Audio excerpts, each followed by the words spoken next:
안녕하세요, Seo. Hello everyone and welcome to a new video. Into this video we're diving into a serious issue that has shaken HYBE to its core, a case of Gwarosa or overworking. We'll talk about what's going on inside HYBE, whether these accusations are true, and the broader work culture in Korea. Stay tuned because there's a lot to discuss about the recent events surrounding HYBE. From internal leaks to public outrage, I'll break it all down for you. We'll also examine the Korean work mentality that contributes to these extreme working conditions and the implication it has for employees. So if you would like to support me, please subscribe to my channel and give this video a thumbs up. Now, let's start. On October 15, 2024, during the audit for HYBE, you can find a more specific video on this on my channel, I'll leave the link down below. Adore's new CEO, Chung Kim, faced intense questioning. Among the topics discussed was a tragic incident from 2022 involving the death of a HYBE employee, which only came to light through this audit.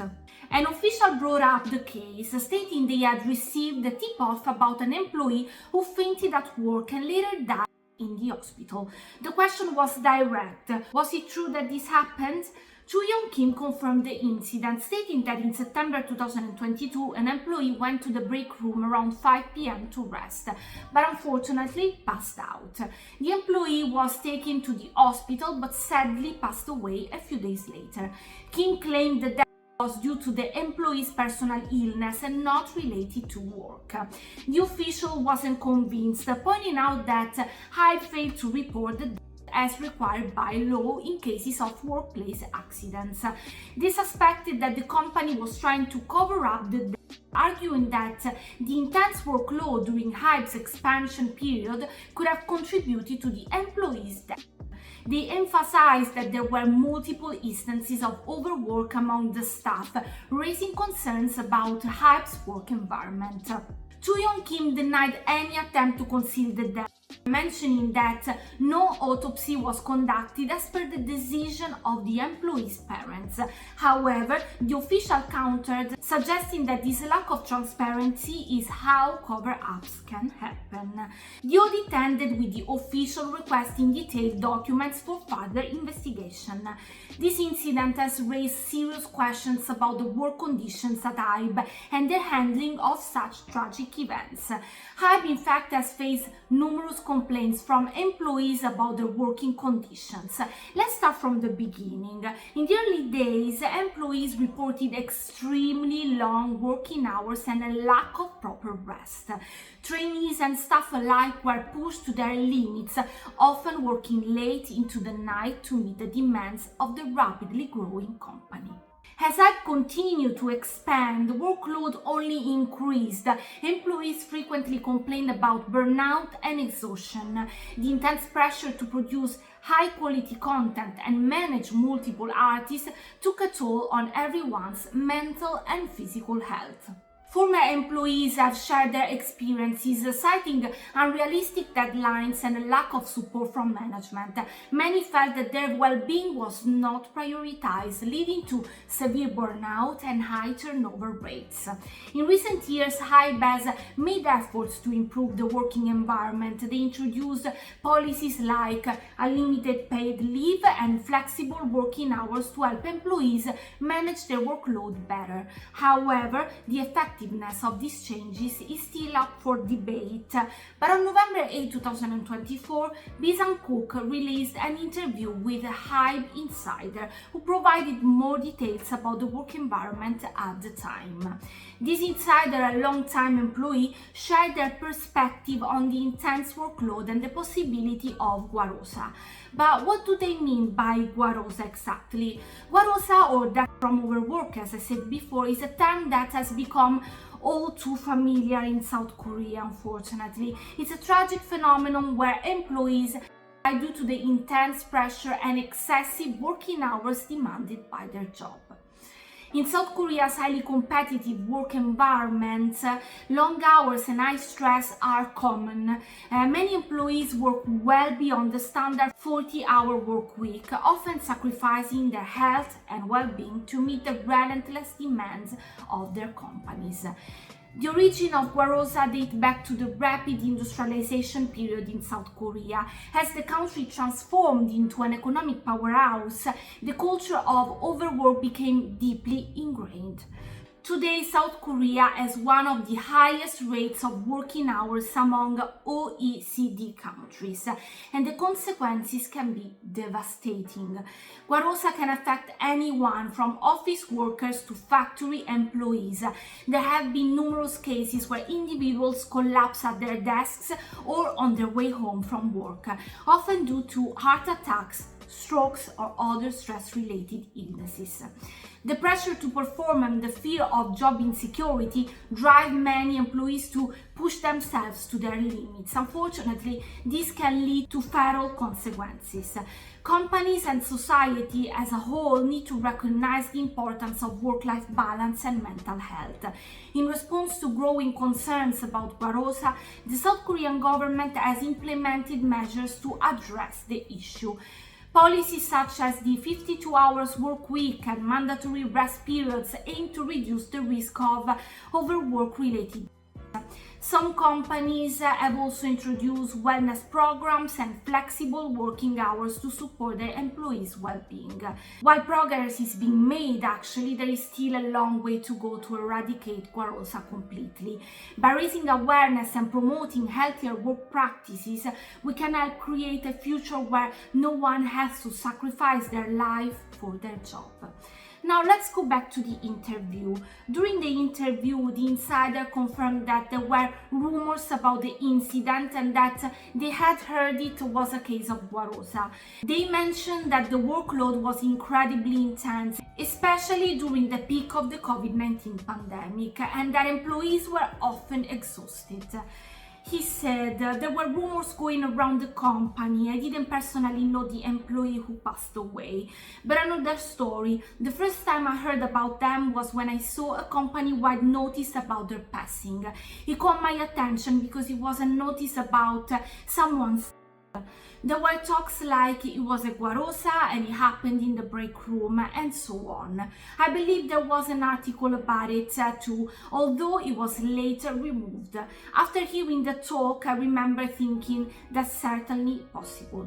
Even before the Gwarosa incident, people were getting severely burned out. For example, we would start production on the same night we'd receive a concept. We would not have a choice but to work overnight well into dawn. That was okay though, no one really complained about that, but once we were done with production around 5-6 a.m, we would expect to be sent home to get rest. We couldn't. Once we submitted the result, we'd have to be on standby to make any edits as requested. So we all stayed up for several nights in a row. It was inefficient. The insiders share personal experiences of working long hours, sometimes overnight, and barely getting any rest. They described how the workload was unreasonable and how employees had to be on standby even after completing tasks. This led to severe burnout and exhaustion. The insider also mentioned that there were no clear regulations on working hours at the time, and some employees were not compensated for overtime. They highlighted inefficiencies in the approval process and shared how these factors contributed to their own physical and mental strain. One day, he said, I was able to get home a bit earlier, around 6:30 a.m. after my production was approved rather quickly. I thought to myself, finally I can get some rest. My plan was to get some sleep and go back to work later in the afternoon. But that's when I received a phone call from the office. They told me to come back ASAP to work on the next production. Had I not gone back, the workload would have fallen on my teammates, so I had no choice. I headed back immediately. I worked until 9 a.m. and then I couldn't take it anymore. The company had a break room with massage chairs. Some teammates and I took 2-hour naps in those massage chairs, but we felt guilty about it. We were anxious. Some colleagues were visibly uneasy. That's how things were. Once we got to the office, we could not go home for 3-4 days. We just just work straight through. At that time, the 52 hours work week hadn't been implemented, so the guidelines varied per label. Some people got paid for working overtime, others didn't. The set production schedule was never an issue. The problem was getting things approved on time to keep up with that schedule. There were a lot of things that didn't make sense. Approvals from upper management would keep getting pushed back, but for no clear reasons. Sometimes after all the editing, we would go back to selecting the initial version. In short, the whole operation was inefficient. I lost 10 kilograms within the first month I started working.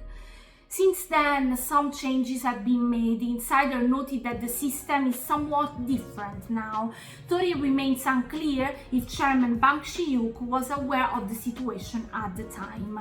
HYBE has since introduced unlimited paid leave and flexible working hours policies to create a better working environment, as I said before.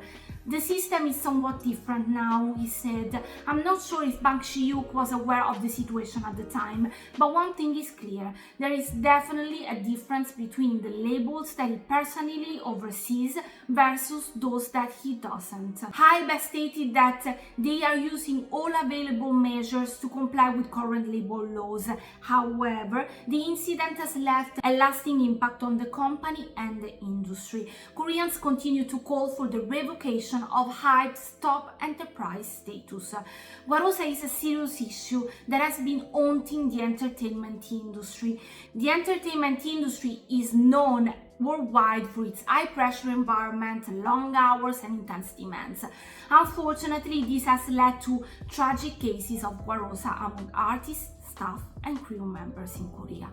The most well-known case is the HYBE one, but in the film industry there have been numerous reports of actors and crew members working excessively long hours. Many have shared their experiences of working through the night, often without proper breaks, leading to severe burnout and health issues.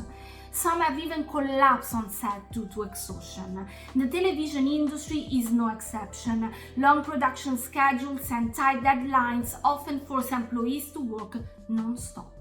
There have been cases where staff members have died from heart attacks or strokes due to the relentless pressure and lack of rest. The culture of overwork in the entertainment industry is deeply ingrained, and the pressure to meet deadlines, produce high-quality content, and maintain a competitive edge often leads to employees pushing themselves beyond their limits. This can have fatal consequences, as I said before.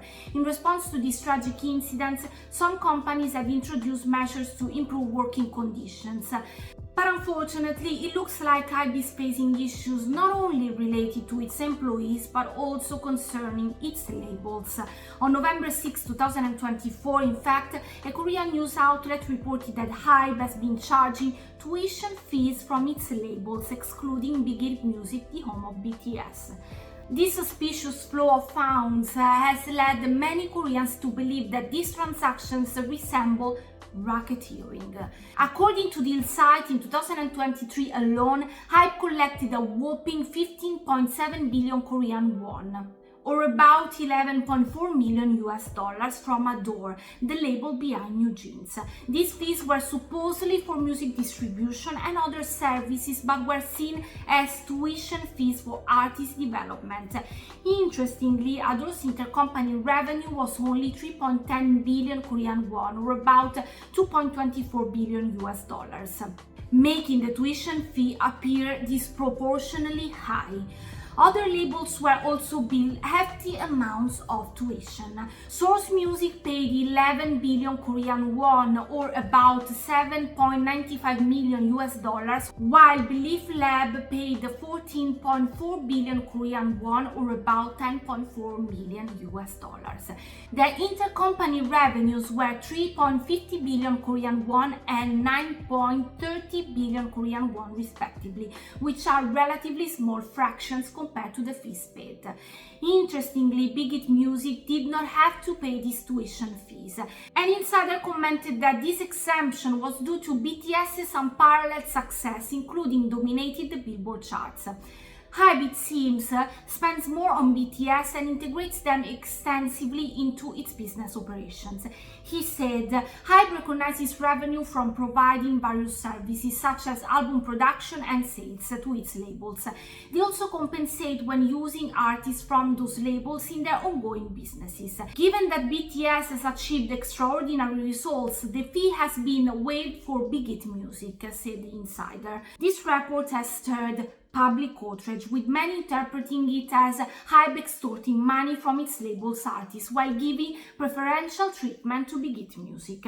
Another insider pointed out that such unclear operational standards have led to conflicts, referencing HYBE's feud with Mini Jean. This is an issue that HYBE needs to address moving forward. HYBE's multi-label setup was initially intended to foster growth through support from the parent company, independent management, and healthy competition among labels. However, in practice, this purpose seems to be overshadowed by the lack of clear standards for appropriate compensation. In conclusion, while HYBE aimed to create a supportive and competitive environment through its multi-label setup, the lack of transparent operational standards has led to significant controversy. Following HYBE's complete lack of transparency regarding its workers and labels, and due to the leak of shocking internal documents filled with negative comments about idols from other companies, the public started a petition to the Blue House, demanding the cancellation of HYBE's top enterprise status. As of November 9 KST, the petition had reached 50,000 signatures, making it eligible for consideration by the National Assembly. It can now be reviewed by the National Assembly's Environment and Labour Committee. Every year, the Ministry of Employment and Labour awards the Leading Company and Workplace title to 100 companies, each representing different labour industries in South Korea. In 2024, both HYBE and Weavers Company were among those honoured. However, following harassment claims from New Jeans, Representative Park Hong-pe called for the ministry to revoke HYBE's top company title during an October audit. The petitioners also argued that there is a precedent for removing companies from the top company list. They reference a similar case from April 2022 and urged the government to take the same action against HYBE. Netizens have shown overwhelming support for this petition, celebrating the fact that it has surpassed the required 50,000 signatures. This collective action demonstrates the public's demand for accountability and transparency from top companies like HYBE. In conclusion, the petition to cancel HYBE's top enterprise status has gained significant traction and is now set to be reviewed, as I said, by the National Assembly. And that's it for now, but stay tuned for the next videos. Did you expect this kind of internal environment at HYBE? Do you think they should lose their status as a top enterprise? Drop your thoughts in the comments down below. Please remember that there is a lot of work behind this kind of videos, so like and subscribe to support me. I will see you soon. 안녕히 가세요. Bye bye. Thank you very much.